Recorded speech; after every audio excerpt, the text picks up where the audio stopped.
Oh, You took me to the wrong camp, Chad.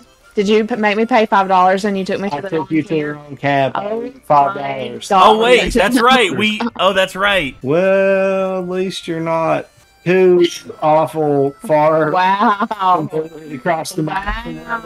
Are she like all the way across the map from us? Yeah. She's in Tumbleweed, I do believe. Oh my god.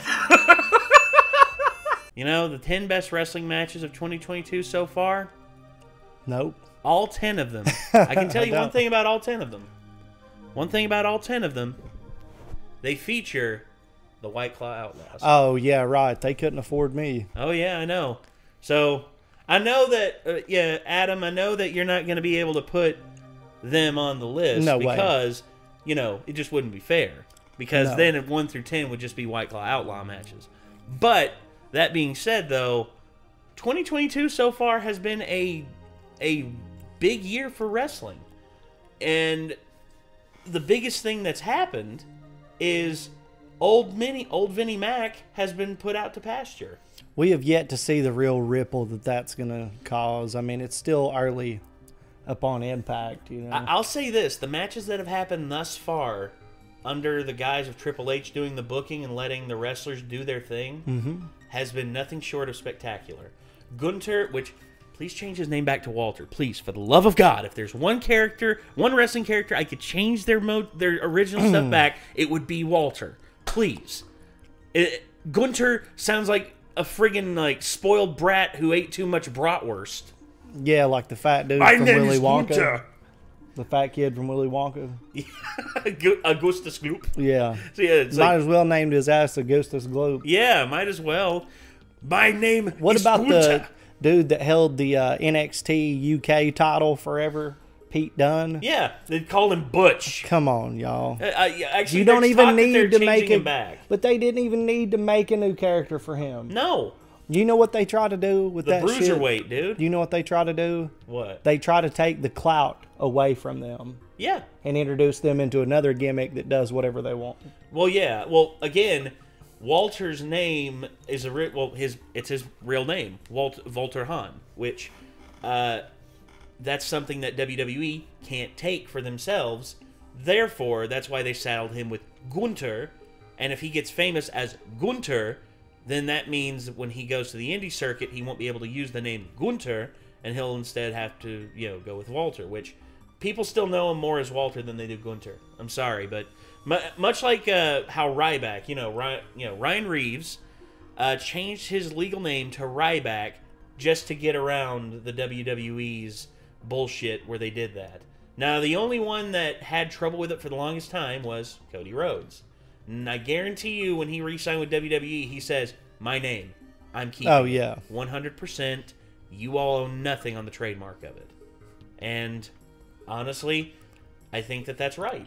I mean...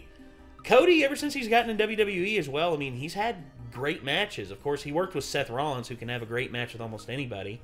But that Hell in a Cell match with his shoulder or with his pec blown out, dude, ugh, pretty intense, dude. Yeah, I wonder if that's going to be on the list because I think that was within the time frame that Adam's doing of this. Because I think it's the first half of the year. I think he released this a month ago, which I think is about halfway through the year. So I guess we'll see. But anyway. Let's go ahead and pop this on screen, and let's see what Adam Blampied's 10 best matches of 2022 so far look like. Let's do it.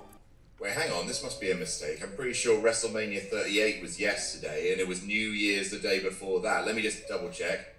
No, apparently we're halfway through yet another year already, and sweet baby James, we're just crawling at the ground as we're dragged into the relentless threshing machine of time, aren't we? I'm halfway through my 30s. That doesn't seem fair. Is it not some sort of government agency? I'm there with you, Adam. I want more years. I'm not ready to be 40 and still talking about wrestling, please. Anything but... Sorry, had a little bit of a freak out. Yes, we're somehow halfway through 2022, and with that in mind, it's time for our annual tradition of looking back at the half year that was and listing all the best wrestling matches to grace our screens. It's something to distract us from the Reaper, isn't it? I'm Adam, hailing from parts unknown. Here are 10 best wrestling matches of 2022 so far. Also, check out our other best matches of the year videos that we've done. We've done other ones. Look, here's one. You can click on that. You should. Please. please. Honourable mentions, Cash versus Dax, the opening tag match of Forbidden Door, most of Forbidden Door, if we're honest. That Sting match was also bonkers fun. Jericho Kingston, the three-way tag at Revolution. Yet another classic Young Bucks versus Lucha Bros match on Rampage. Riddle versus Roman Reigns on SmackDown was bloody great. Claudio Castagnoli's match. Fuck it, it's been a good year, folks. Yes, it has. I was going to say, all of Forbidden Door was great matches. Yeah. I wouldn't say any of them were, like over the top, like, amazing, but all of them were just consistently great, booked throughout.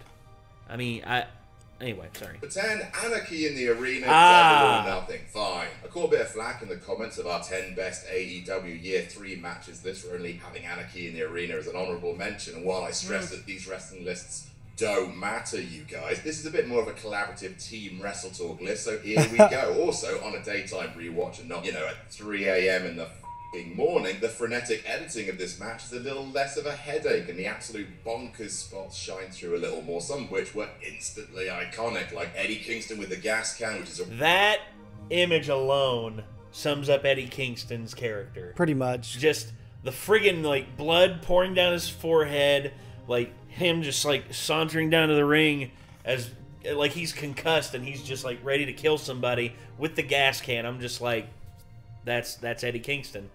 If there's ever a highlight reel and that is not included of Eddie Kingston's career, I will find you and I will give you a strong talking to. It's already become a meme because, of course, it has John Moxley doing his John Moxley silly barbed wire thing. Yeah. Wild Thing playing on a loop like the Matrix is glitched under the strain of kaleidoscopic violence. The ring being taken apart and used to murder Bryan Danielson. It's a giant mess. That was the kind of mess that weirdly sticks in your brain long after you've forgotten about the beautifully orchestrated flipperoo matches. Wrestling has room for ugly brawls, and this was the ugliest of ugly bug brawls. Yes. Number 9, Cody Rhodes versus Sammy Guevara. Beach break. Talking of memorable spots, this match really has. That was the last match that Cody had in AEW, actually. And what a one to go out on. I mean, it's a hell of one. Oh yeah. Only two things going for it in terms of legacy, but they're both pretty big. Number 1, that f***ing cutter spot. The Spanish God lives up to his name. Sammy Guevara, I know people gave him shit, because they pushed him really quickly early on. Mm-hmm. He lost a lot his first year in. And then, of course, the whole Sasha Banks thing happened, which Sasha accepted Sammy's apology. That's the thing. If the person who was having the offense thrown at them, accepts the apology, and the person who made it is truly sorry about it, I think all bygones be bygones. Let it go. Let it flow. But again, kind of fucked up Sammy. Ludicrous in its ambition and faultless in execution, it deserves to be in the Spot Hall of Fame alongside the TLC 2 mid-air. Yes. And 2, it's Cody's AEW swan song. Cody Rhodes, Mr. AEW, Mr. You Big Chair, the spokesman, Tony Khan's Triple H. This is his final match for the company, giving extra weight to just how hell for leather both guys went in crafting. Honestly, one of the greatest ladder matches ever. Cody's had an unreal year so far, with 2 Big Daddy Dave Meltzer 5-star matches under his weightlifting belt, and that's just a little spoiler for later in the list. There's another one here. I see what you're doing, Adam.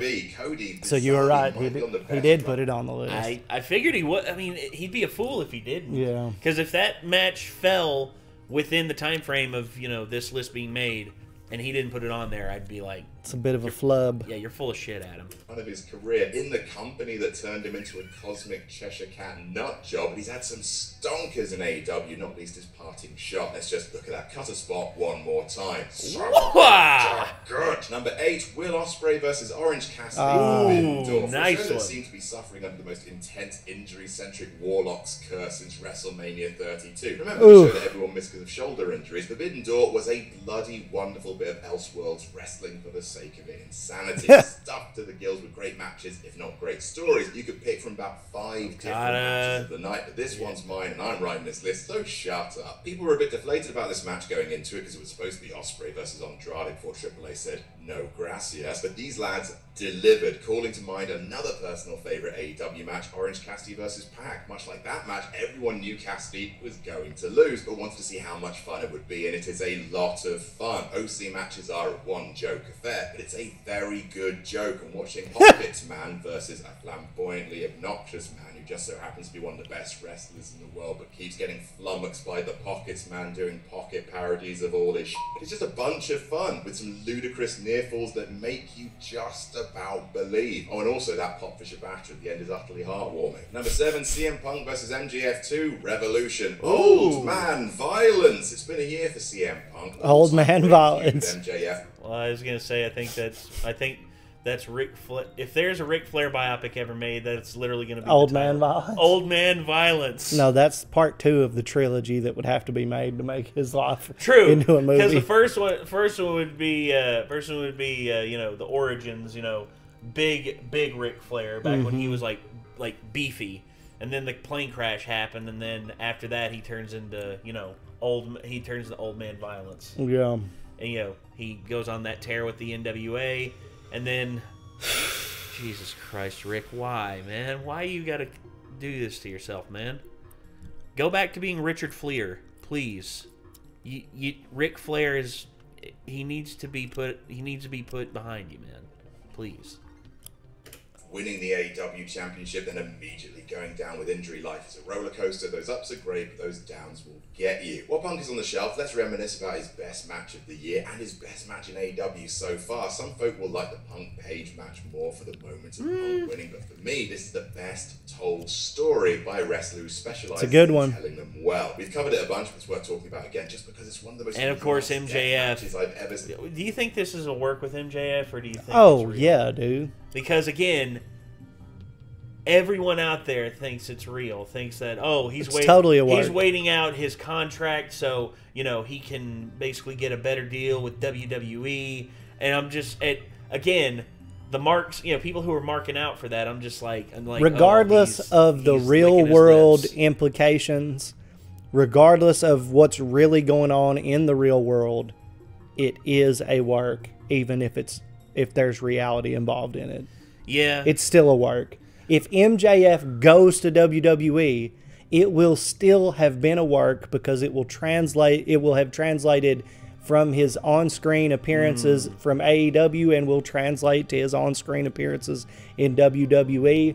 There have been work shoots since the beginning of wrestling. That's how it even started, was work shoots. Yeah. People who were actually working or shoot wrestling each other decided to start working it. Yeah. And so that's where we find ourselves. MJF, anytime there's a question, was that a work? The answer is going to be yes. Yes. No matter how much of a shoot it is. I could see that. And honestly, the fact that he's got everyone in the palm of his hand like that just shows you the quality of Look at the way that he it is. used to be, dude. Look at all the shit with Jake the Snake Roberts and his craziness. Like, there was so much of Jake the Snake's, especially the end of his wrestling career, that was a shoot. Yes. Oh, dude, that blow up that Mikey Whipwreck had at him, and he's like, "You gypped these people tonight, Jake. You're a piece of shit. Fuck you." Yeah. And again, you know, they tried to make that into an angle with Jake, but then he would often get too drunk and he no-showed the shows, and you know, With MJF though, he just has the ability with his keeping kayfabe so much. He has the ability to work anything. Yes. Because even if he comes out looking like a fucker who's asking for a lot of money and he's saying piss on the fucking the company, I mean, that's pretty on brand. You know, I think what they're going to do is the next time they're at the Arthur Ashe Arena, I think he's going to be in the crowd with as a ticket holder, and he's just going to be like, "What? I'm just here enjoying the show. Hey Tony, bring me some popcorn." Just like, I mean, it would never surprise know. me. I mean, again, only MJF knows what he's going to do. Mm-hmm. Only him, and that's kind of the beauty of it. scene, it is grotesque and way, way, way too much, both in length and on the infamous Muta scale. But while viscera is something I don't normally care for in my wrestling, here, like Baby Bear's porridge, it was just right. Being forced to go to a dark place, MJF realizing what he'd gotten himself into and trying to emotionally manipulate his way out, the crowd just wanting both men who by that point had each shown sides of themselves not seen before in AEW to just stop hurting each other by the end of it. It hit right for me. Plus that Wardlow bit, crazy charisma on the big man. Number 6, Johnny Knoxville versus Sami Zayn, WrestleMania 38 92. Jim Cornette just had a fucking stroke. I was like, Corey's like, you gotta be kidding me. You gotta be fucking kidding me. Like, wow. You're gonna give it to the stunt man and the fucking angry Canadian? Like, well, Kevin Owens is more angry than Sami Zayn. That's no doubt about it. But again, I would say Jim Cornette, I like hearing what he has to say, but there are moments he talks out of his ass. For instance, his whole thing talking about how AEW has botched, you know, the championship run of... See, he's like, nah, how you need to do it is you need to have this dude be like this guy, be like this guy, and then all of a sudden at the end, you know, the conquering hero and this and that and blah, blah, blah. And then you have to hand off the belt, the interim belt, to a drunk who can't even wrestle. I'm like, fuck you, dude. Jon Moxley's an amazing wrestler. And the fact that you don't want to admit it, I'm sorry. He calls Kenny Omega Kenny Olivier. Oh, yeah, Kenny Olivier. And, you know, I like Corny because he has some of the best hot takes in wrestling. He's fucking hilarious, dude. But he is hilarious. But you have to really check whether what he's saying is coming out of his mouth or is coming out of his ass. Dave Meltzer recently compared him to Alex Jones. And I was just that probably sent Corny over the edge. He's like, how the fuck are you going to call me Alex Jones? I'm not out here. Yeah, like, he did. That's like, you kind of are, Jimmy. He lost it, dude. I bet he did. Oh. And speaking of a bunch of fun, honestly, there aren't that many WWE matches on this list. I know, we're fed bad assholes, apparently, but you're goddamn right, the Jackass match is one of the ones on this list. A million hoorays. Enjoying wrestling can be hard sometimes. Breaking news seems to be always so bleak, but sometimes it can remind you how professional wrestling can be the funniest joke ever told. Also, watching wrestling with people who are having a good time is infectious. And I just want to say, watching the Jackass match at WrestleMania 38 with Luke, the early 2000s never ended. Oh, and genuinely one of my greatest joys this year. We had so much fun watching this match. On paper, it's an absolute train wreck. One of the industry's best workers being routinely embarrassed by a group of celebrities who aren't even in their prime of relevancy. Should have hated it, couldn't. It had Wee Man doing the Hulk Hogan Andre spot. That was genuinely one of the biggest pops of WrestleMania weekend. Look how happy we are watching it. They did the big hand, the giant mousetrap at the end. It's stupid, stupid, stupid. Happy. Number 5, Kazuchika Okada versus Will Ospreay, Wrestle Kingdom 16, Night 2. You can always rely on New Japan's WrestleMania, Wrestle Kingdom to deliver a match of the year. This time around, it was Okada defending his newly won IWGP World Heavyweight Championship against former Chaos Comrade and air quotes real world champion Will Ospreay. The first half of the match is a typical Okada Wrestle Kingdom main event, a technically sound 20 minutes of carefully placed hyper-real violence set to the polite applause of the Tokyo Dome crowd, followed by 10 minutes of relative insanity. The physical wizardry on display in this match is fairly unreal. Okada catching a flipping senton over the ropes into a tombstone, Ospreay countering an Okada dropkick into a beautiful powerbomb. The final section of the match sees a run of stolen finishes, Ospreay taking pages out of the book of many of Okada's opponents before the Rainmaker finally puts them away. Honestly, it's a little more subdued than some of the Wrestle Kingdom main events we come to expect from New Japan, but that doesn't make this anything less of an absolute classic. Number 4, Becky Lynch versus Bianca Belair, WrestleMania 38 Night 1. Best match of Mania weekend, bar none, bar absolute none. Proper wrestling match, I mean, not counting the silly ones, of which there were many. What a silly WrestleMania it was. Anyway, Becky and Bianca went to war with each other on night 1, somehow managing to up the quality from Bianca and Sasha the year before. Or Becky versus Bianca at SummerSlam last year might have made everyone very cross, us especially. Hard to say it wasn't worth it for a payoff this good. A brutal match, perfectly suited to the months and months and months of slow build. Both women are really at the top of their game here. Big time Bex is showboating, using Bianca's hair against her. Belair putting in an all-time gutsy babyface performance, especially after that gruesome spot. God, dude. Right above the eye with a slightly misjudged Molly go round. That kind of injury could derail a match, but in this case... Oh, it could end it. Oh, easily. That could end it. Oh, yeah. I've been kicked in the face in the middle of training and barely was able to finish the rest of my spot. I remember, you know, it was just like a pow, and I was like, oh, because I was just like, damn, like, he sold that well. You weren't selling. I was not selling. It was a potato from hell. Yeah, and you were just like, you went through and you ran through the motions and everything, and he, like, I remember he was telling you stuff, and then you were doing it as best you could, but I could tell, like, you know, the lights were on. It's just that was the punch. Oh, that. Because I got kicked a few weeks before that in the same eye. Oh, yeah. I had a black eye twice from the same person. But, yeah, the punch was actually the finish to the match. Damn. Because the whole thing had centered around the heel, pretending like the babyface was throwing punches behind the ref's back. And then he finally does catch a punch. A good one. Yeah. And so the punch, I was like, dude, just so long as you just catch me like up here or whatever, right in the eye socket. Pow. Oh, dude, it was bad. But, I mean, it's just one of those fucking things that happens, dude. This is again, potatoes and receipts, dude. They're a common thing in wrestling, especially, you know, again, you know, how it was in the old school is like you would hit the guy because, again, if you didn't hit him, he was like after the match was over, he was gonna take you down. He was gonna grab you in the room or the locker room and stretch you because again, you know, he wanted. Yeah, but oftentimes they wanted it to look real. I mean, especially if you were like Harley Race. Protecting the business is what the thing was. It was like making sure that people were invested in the product. That's what it was. Harley Race, Harley talked about him and Andre the Giant. Andre wanted you to hit him hard. Andre wanted you to hit him, and again, it's not really that they wanted, because want implies that that's what you are asking for, like that's your desire. Yeah, it didn't desire to be hit hard. They knew that it was what had to happen to get the shit over, to make people believe. You go out there, and I've seen some really talented guys go, you think this shit is fake. They've got a spot that's going to be really snug, and somebody gets punched, somebody gets hit, somebody gets chopped, somebody gets a big move, and it is 100% legit. Oh, Marcus, I remember we were doing like spots where he was like doing like a chest kick. He was doing like kicks across the back, and then I was just like, here, go ahead and like pop me one good time in the chest.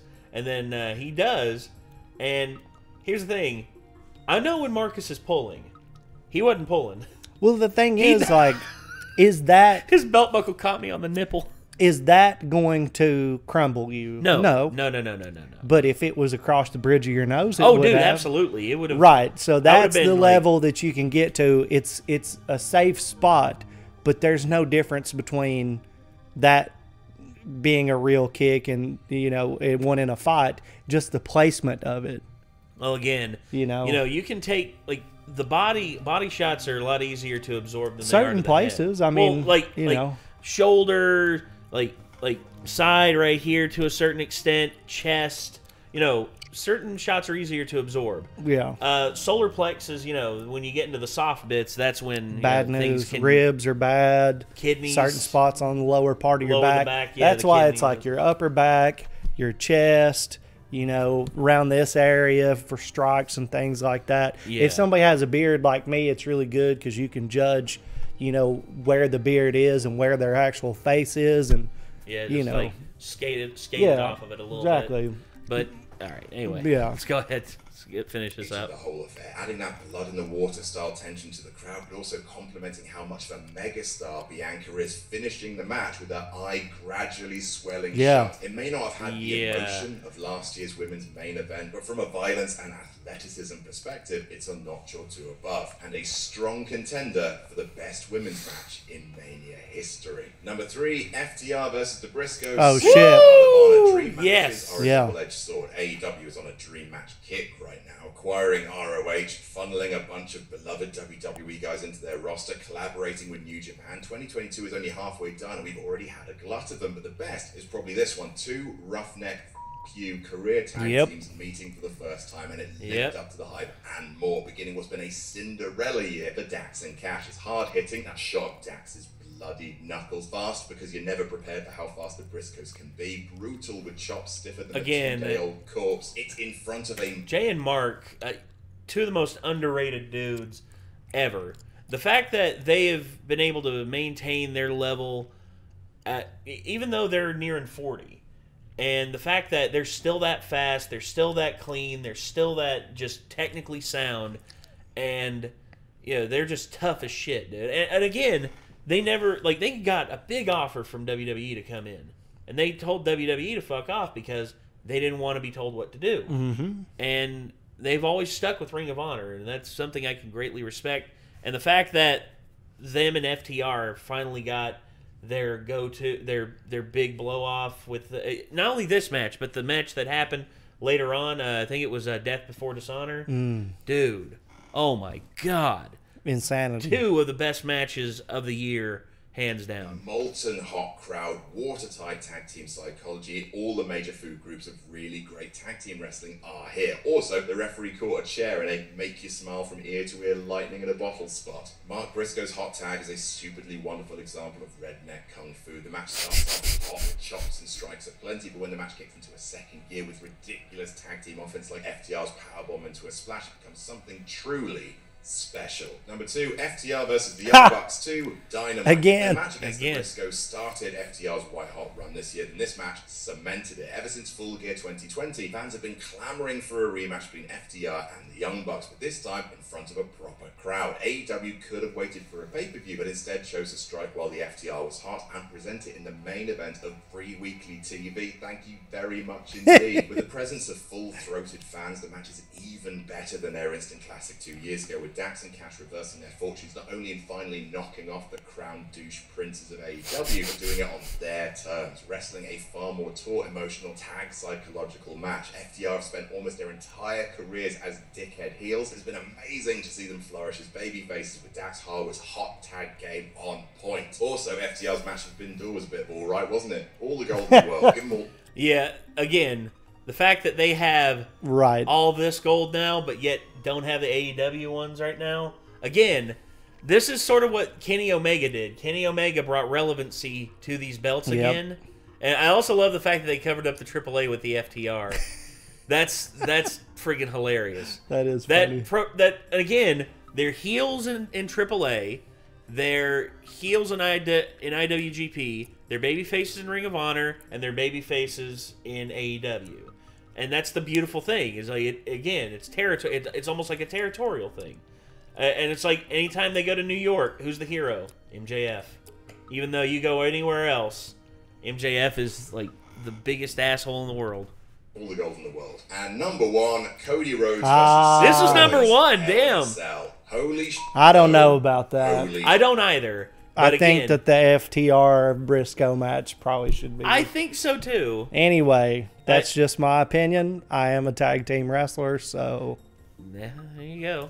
Though wrestling isn't real except when it is, turns out. To be completely transparent, people shouldn't wrestle through an injury. This is not something we are entitled to as fans, but holy moly, this all came together to create the most actually brutal Hell in a Cell match since the TV14 era. In case you don't know, Cody Rhodes tore his pectoral muscle clean off the bone shortly before his blow-off cell match against Seth Rollins, but in an act of professional bravado that shames almost everyone else wrestling today, he went ahead with it anyway, complete with awful-looking skin discoloration that looked like he'd been putting out chip pan fires with his armpit. Like the Bianca Becky situation, but times 1,000, the ever-present and very real injury turned this into the realest wrestling match of the year, elevating every single spot into an eye-watering display of Rollins' villainy and Rhodes' courage. So often, especially in WWE matches, babyfaces getting beaten down and, quote, overcoming the odds to pull out a heroic victory feels contrived. In this case, when Rhodes is finally able to scream his way through lifting that sledgehammer in a match's closing sequence, it felt viscerally, heart-stoppingly real, and Yeah. legitimately heroic. Again, it's not a feat that you necessarily want wrestlers to achieve, but for the love of Dusty, Cody Rhodes is an unbelievable badass, and the tangible drama of his struggle turned this into a once-in-a-lifetime viewing experience, all of the stars. And that's our list. What's been your favorite? Yeah. Again, I don't think it's the best match of the year in terms of story and grit. I understand its placement. I do too. But for all-out wrestling, Briscoes and the FTR, I will give that.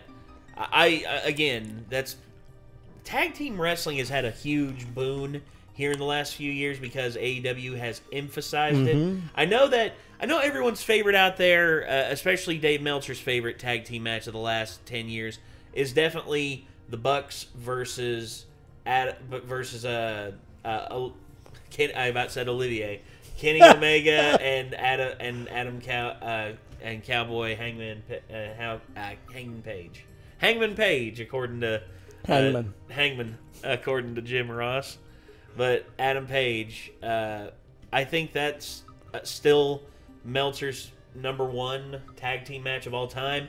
In which, considering the tease that they did, the moves that they pulled, and the long term storytelling over the years, yes, and the fact that it's looking like Kenny Omega is going to be making a comeback here, maybe tonight. Yeah, that's what tonight. Yeah, that's the other thing. I mean, people have been talking and talking. I doubt because there is definitely going to be a return tonight.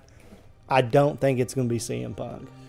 Well, no, Punk already returned. He did? Yeah, Punk already returned. He already came back and confronted John Moxley, and Moxley gave him the finger. So, that's who else can it be? I would, outside of him, MJF. I mean, because... it would be poor timing. It would be, but I would say Kenny O is probably next on the docket for returns, because he's been out since late last year. Yeah. It's been 8-9 months, and... Again, it's because he's rehabbing injuries that he had for about a year and a half before. And I hope he does get all the he gets full. Well, he's said in interviews that he's never going to be 100% again because of just how much work has been done to him. Well, my God. He's almost 40 as well. That's the thing. And also, if you go look at the shit he's done, dude, he took the shit AJ Styles was doing and then elevated that to more dangerous shit. Well, again, AJ, I guarantee you, if AJ was 10 years younger... Oh, he may not be... If AJ Styles was a generation bumped up, he would no longer be with us. I don't doubt it. I mean, anyway, that's somebody who does not know how to take their foot off the gas. Thankfully, he has attempted to do that over the past couple years, but... Jesus Christ. I mean, I was seeing this guy right before he came to WWE just doing the sickest stuff, and I was like, bro, you already murdered yourself in TNA. Oh, Why dude, are you still doing he this? gave his best years in TNA, and for them to treat them the way they did, I mean, dude, those matches against Samoa Joe, Chris Daniels, the matches that he had, tag team matches against the Motor City Machine Guns, his matches against James Storm, dude. Mostly the Christopher Daniels ones were stupid, man. Oh, and also they were doing his original shit. feud in TNA, back when TNA and NWA were associated, his matches against Jerry Lynn. Yep. Dude, him and Jerry Lynn tore the house. Dude, Jerry Lynn's fucking crazy, too. Well, yeah, and AJ said that the person who taught him the most in his early years in terms of, spots and everything like that was Jerry Lynn. And, you look at the stuff that AJ used to do in his early years. I mean, I look at the spiral tap, that movie did off the top rope, dude, that was insane. And then also his leap over the top rope, the moonsault over the top rope, no assist from anything, it was like that high jump that you would do in sporting events. But, dude, again. He's wild, dude. Oh, yeah. And he's an absolute beast. And even in his 40s, even though he's in his mid-40s right still now. Killing 44, it. 45, still having great matches. Safer, but again, nowhere near boring, though. No. I will never call AJ Styles boring, because even in his advanced years, he still finds ways to just push and put people over. And again, I think AJ's nearing the end of his contract in WWE, and he's probably going to hang it up, and I wouldn't blame him. 45 is a hell of a time to exit the business. Wild. And honestly, 4 kids, dude. He's got 4 kids.